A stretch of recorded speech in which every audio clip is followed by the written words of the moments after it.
Hei ene o rangi whakatāne e te iwi e rua ngā whakataetai ārohe kapa haka nei e tūana kotahi ki te tai tokerau kotahi ki ahi tareiria. Hei aha hei kimi ngā māngai no Auarohe ki te matatini 2025 i ahi tareiria e iwa ngā kapa e whakataetai ana mō ngā tūranga e toru. Kei te tai koura tā tātou kai a kawe kōrero a Mātai Smith. Mātai, kei a koe te wā.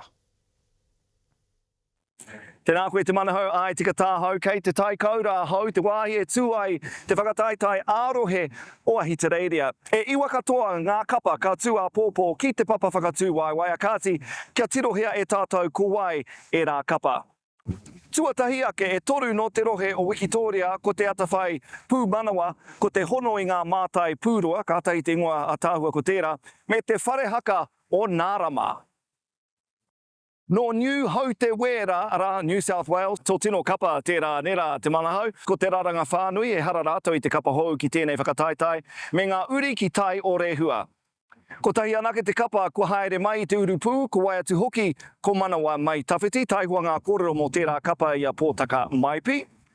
Ko ngā kapa manaaki i te kaupapa me ki, no ko nei ake ara ko kui ni he rana piripane ko ngā manu pūtohe, ko te kahu ariki rātou, ko te kapahaka o te hau tawhiti. Nā ina pōra nō ki te whiwhi i tae atu au ki te whakahara tau whakamutunga a te hau tawhiti. Ai kōrero hoki māua ko tō rātou kai arahi a te wai Kāmihi Ormsby, mō ōna kare aroto me te wairu o te kapa i mua i te whakataetai a pōpō. Kei te pai, kua tau te mauri, kua tau hoki, te kapa, kua ngāia o te wairua. I think kua rite, tōna nei. E hari te mea pirangi nei au kia puta te ngeru i te pēke. Ia wite o ngā kaupapa kei te kauia ki te atamina. Ko te kaupapa matua ko Auntie Natasha Takutai Kemp. Ko tana tama ki wainga i a mātou, kua roa i e noho ana i kone, ka mutu nui te tautoko mai te whānau o te mānia, ka mutu Auntie Tashma, mai tō mātou orokohanga. No reira, pai kia kawea mātou i aia ki te whatarangi i tēnei tau. Hei mai aroha. A tāku e whakapai nei te manahau ka heke a roimata i tērā mai aroha mō takutai.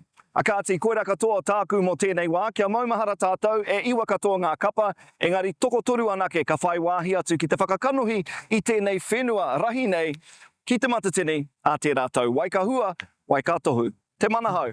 Waikahua, waika mohio, tika tau, mātai e mihi ana kia koe, o tira kia koutou o Taioro News, tika hoki tānei a pāne kia New South Wales, a State of Origin e kāre he kapa i ko atu i a rātou.